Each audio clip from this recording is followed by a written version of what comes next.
Hi Pisces!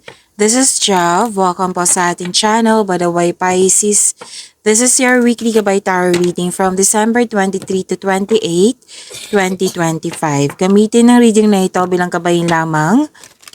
Tandaan, Pisces, ito ay general reading. Para po ito sa'yo, Pisces.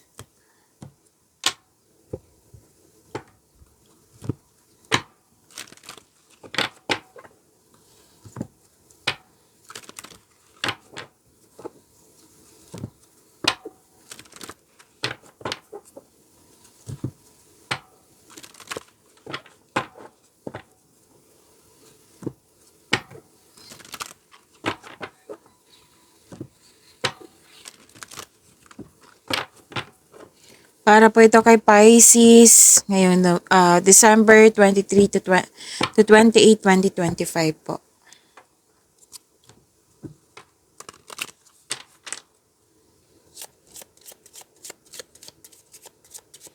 Angel number para po kay Pisces for this week. Angel number 999. Release. Endings are new beginnings in disguise. An ending symbolizes the closure of one door and the opening of another.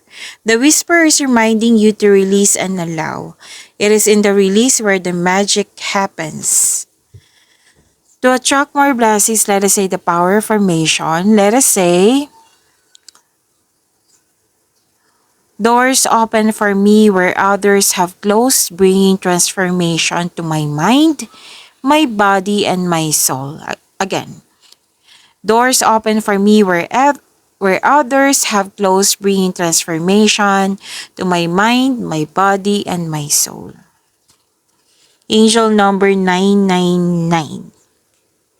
So this is release. It signifies na may end of a major cycle sa buhay mo. This is spiritual completion also, new beginning. Tapos, ini-encourage ka dito, urging you to let go of the past baggages, mga nangyari sa nakaraan, nahirapan ka, kailangan na ng acceptance para ma-let go mo na ito. Oo, kailangan mong i-embrace itong transformation na ito na dumating sa inyong buhay. Na kailangan ng focus, kailangan, kailangan magkaroon ng self-reflection. So, prepare for a new chapter. Again, let go mo na yung mga old emotions mo, past mo, baggages, kung ano man yung tawag niyan na nanggaling sa nakaraan. Kasi hindi na kailangan yan may new beginning na po. Let go muna. Okay? And, completion and endings. Clearing the way for something new. Kumbaga, give way ka na kasi may dumating na positivity, new opportunity sa iyong buhay. So, this is a call for deeper spiritual growth and self-discovery also. Spiritual awakening po. Yung sinabi kanina na new beginnings. A fresh start awaits. Kasi kung i-release mo na to, itong old emotions, yung paulit-ulit na lang nangyari, nag-giveaway ka sa new beginning na ito. A fresh starts awaits once you release and the old patterns. Okay? And may nakita rin ako dito na itong new beginning na ito, marami kang matutulungan din. Marami kang matutulungan. And yes, letting go, forgiveness. Yan, kailangan yan. Forgiveness. Forgive the situation, forgive this person, forgive yourself also. Yung i-release mo yung mga burden na yan. Kasi yan yung yung magkakaroon siya ng crucial steps, yung mahihirapan kang makapasok sa new beginning kasi may bit-bit kang mabigat. At sinabi din ng card mo dito, sa pag-release mo na ito, may maturity. Syempre, maturity yan. And may evolution dito, lalo na sa connection mo sa isang tao. Okay, so may dumaan kasi. Kailangan kong mag-stop. Okay, so na tayo sa maturity. May mangyayaring maturity sa pag-let go. Okay? Kailangan mo na i-let go yan. Evolution po lalo na sa connection, relationship, pwede. Relationship, sa buhay pag-ibig. Yes, magkakaroon ng personal growth together. Yan. So, what to do when you see angel number 999? Reflect. Reflect. Magkaroon ng time for reflection. Yan yung pinaka-importante. Look at what parts of your life are ending. Kung ano yung dapat na i-end mo. Yes, i-release. Practice forgiveness. And detach from negativity. Yan.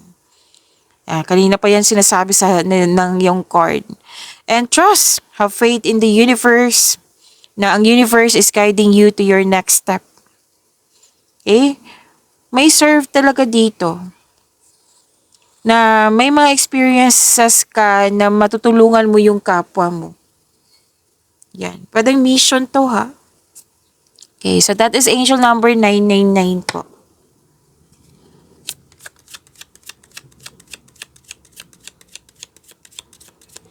Maraming salamat po sa inyong patuloy na suporta sa mga nag-donate, sa mga hindi nag-skip ng ads, maraming salamat po. Sa mga hindi pa nag-subscribe, subscribe na po kayo at click bell notification para updated kayo sa bagong video natin. Para sa mga gustong magpa-reading, comment po kayo ng personal reading and check my reply sa comment section. Oh, ang ganda. So, sinabi pa rin dito, di ba na may new ending with new beginning dito? O, may sinabi din dito na may new beginning. Huwag ka mag-alala kasi this is change for the better. Yes. Makaka-receive din kayo ng good news. Makaka-receive kayo ng balita din na may buntis or ikakasal. May nakita rin akong paglilipat dito sa malayong lugar or iniisip mo siya. May iniisip kang tao sa malayong lugar. At nakikita ko rin dito na may in-announce ka sa grupo ng tao at nagulat sila. You have the power, authority, and protection. Magaling ka sa mga ginagawa mo. Magaling ka na leader. May kausap ka din dito na mother figure. Or pwede din nag-uusap tungkol sa malaking negosyo or career and finances. Nagkaroon ka ng time for yourself. You love yourself more. At may ligawan dito eh. At yes, love is blooming. Pisces.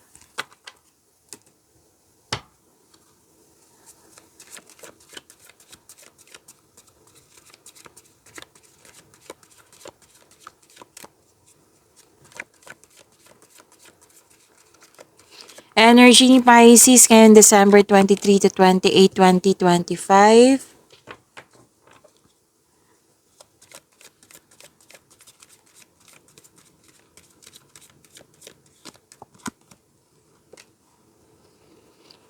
Para sa mga bago dito, kung may napansin kayo na repeating message, yan po yung pinupush ng card sa inyo.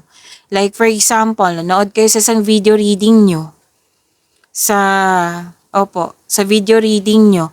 Sa monthly, daily, second half. Napanood nyo na ba? Lalo na yung 2026. Posted na po. At dito din sa weekly nyo. At may napansin kayo na repeating message. Yan po yung pinupush ng card sa inyo na kailangan yung bigyan ng atensyon, solusyon at aksyon kung maaari po. So, ano yung energy ni Pisces?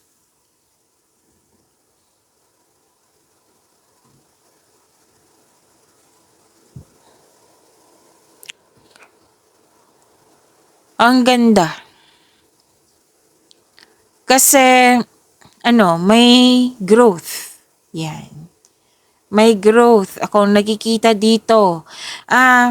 Okay. Sige.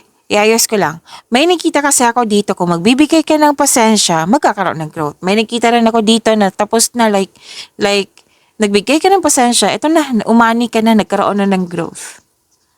Okay, so this is harvest eh. Harvest time. Claim nyo po. Pisces.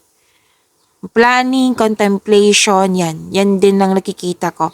Malapit mo nang maabot ang iyong goal sa buhay. Parating ng resulta sa inyong sipag at tiyaga. Naghihintay at malapit ka nang mag-harvest po.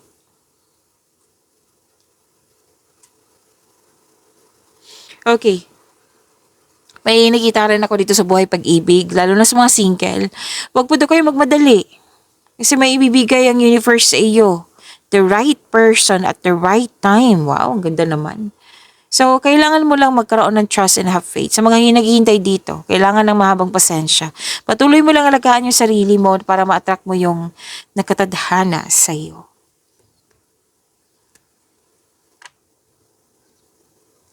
So, yun po. Pwedeng may hinihintay ka. Oo. Kailangan lang talaga ng mahabang pasensya. Kasi sinabi naman ng card dito process ito. Pwedeng sa career and money to. Kasi remember, this is energy. Pwedeng sa personal life yan. Pwedeng sa love and romance. Pwedeng sa career and money. So, abangan niyo po yung pasensya niyo. Kasi sinabi naman kanina, di ba, na mag-harvest ka. Ma-achieve mo yung gusto mong kasaganaan. Basta stay patient, stay positive, and be grateful. You're very close to see the tangible results. Malapit mo nang mahawakan yung effort mo. Yung resulta ng effort mo. So, don't give up. Stay patient. Stay positive. And be grateful. Ang ganda.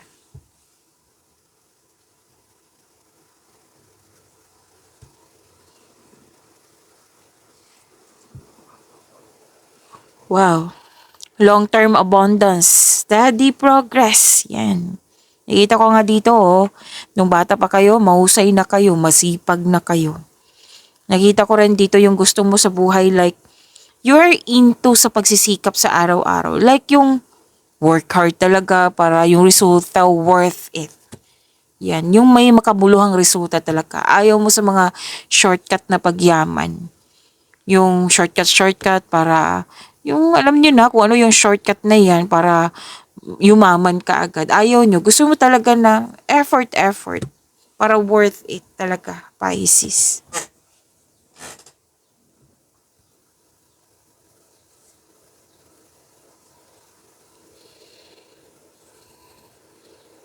Okay, nakikita ko dito I think this is about relationship. Nagkaroon kasi ng stability, nagbigay ng tiwala na kumbaga ayaw nyo ng away. So, sa mga nagmamadali dito, lalo na, kasi dalawang card mismo nagsabi dito sa mga single, sa mga may relasyon, sa buhay mag-asawa, kung ano man yung mga balak nyong gawin dyan or hinihintayin nyo, habahan nyo po yung pasensya nyo at huwag kayong magmadali. You need to take things slow. Okay? Lalo na sa mga may relasyon dito, kung gusto nyo magtagal kayo, kung gusto nyo dyan na yan na talaga, then you need to take things slow. Kasi nakikita ko kasi dito nagmamadali. Like, yes, excitement meron sa simula. Pero kung parating ganito, ang ending niyan is mapapressure yung relationship. Lalo na yung sarili mo. So, you have to calm down, sabi ng yung card. Magtiwala. Magtiwala sa inyong sarili, magtiwala sa inyong relasyon.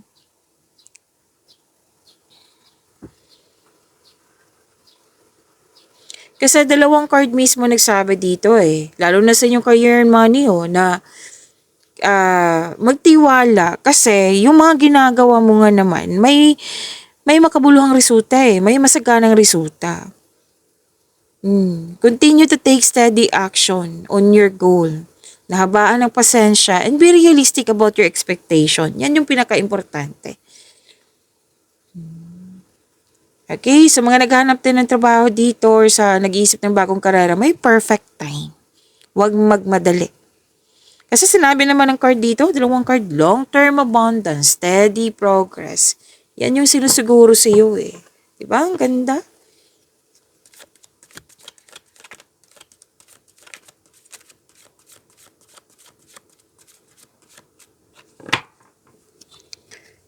Career and money ni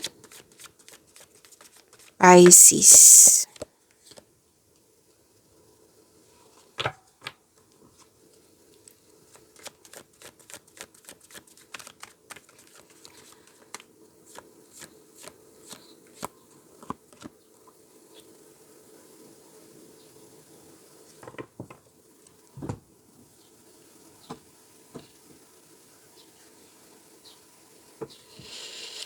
Ganda nito. Yes, grupo ng tao nakikita ko dito, celebration kasi may fulfillment sa pangarap, granted yung manifestation. Yes, sobrang saya. Claim nyo po. This is a completion of cycle. Success in workplace and home. I-acknowledge mo nagbigay ng suporta sa'yo. Opo, galing sa grupo ng tao. Pwede yung pamilya mo to or kasamahan mo dyan. Kung ikaw may balak mag-change career or magtayo ng negosyo, know that you have the very supportive friends and family. Basta nakikita ko dito, Pisces, sobrang saya mo. Nag-celebrate kayo sa grupo ng tao kasi may tagumpay. So this card focuses on achievement of a level of love, success na nagbibigay sa iyo ng katahimikan, satisfaction at pasasalamat. Ang ganda nito. Claim niyo po.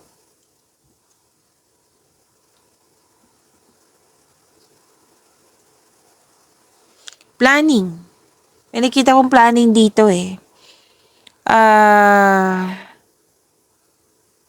Umiwas kayo sa toxicity ha. Sinabi ng card dito.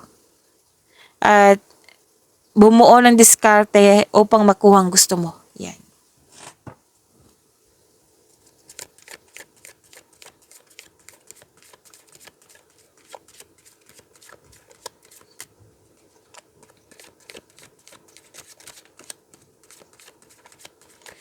Love life, self-love, partnership, and romance ni Pisces ngayon December 23 to 28, 2025.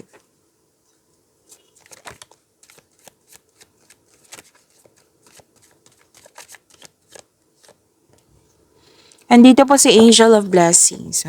Ganda.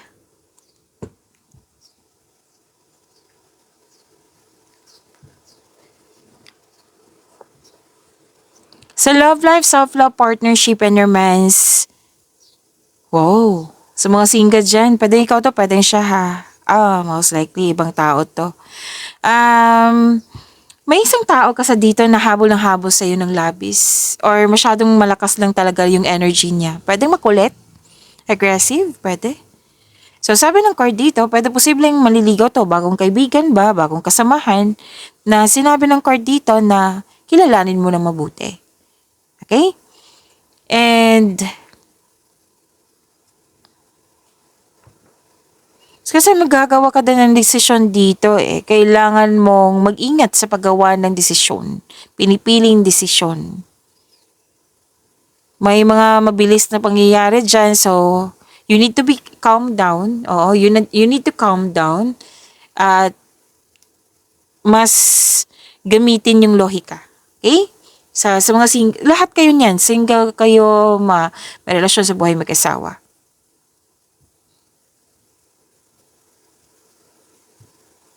May masusunod na tradisyon. Okay. Sa mga single, nakikita ko kasi dito na may attraction. Pwede sa isang teacher, sa student, or di kaya magaan ng loob mo sa kanya. Pwede.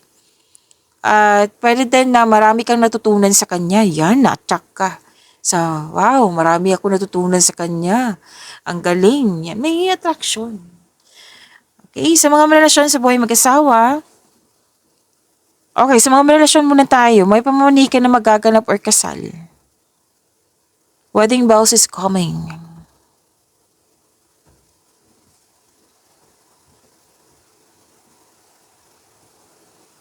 Sa mga sa mag-asawa, nakikita ko dito na may masusunod na tradisyon. Kahit ano man yan, masusunod na tradisyon na nag-celebrate kayo or finalo nyo. May divine wisdom din dito eh. You're showing your kindness to everyone.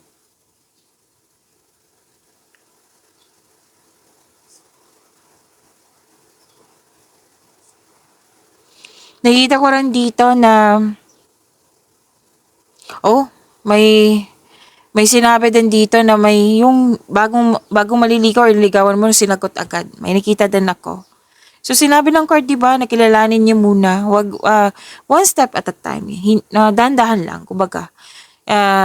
May nakita din ako dito ang travel.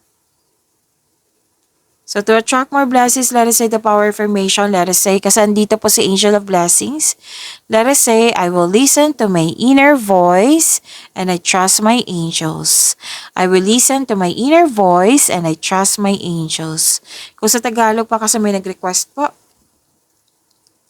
Pakikinggan ko ang aking panloob na tinig at natitiwala ako sa aking mga anghel. Yan po, para pag-imanin niyo po yung blessings na binigay sa inyo. See you tomorrow. Maraming salamat po.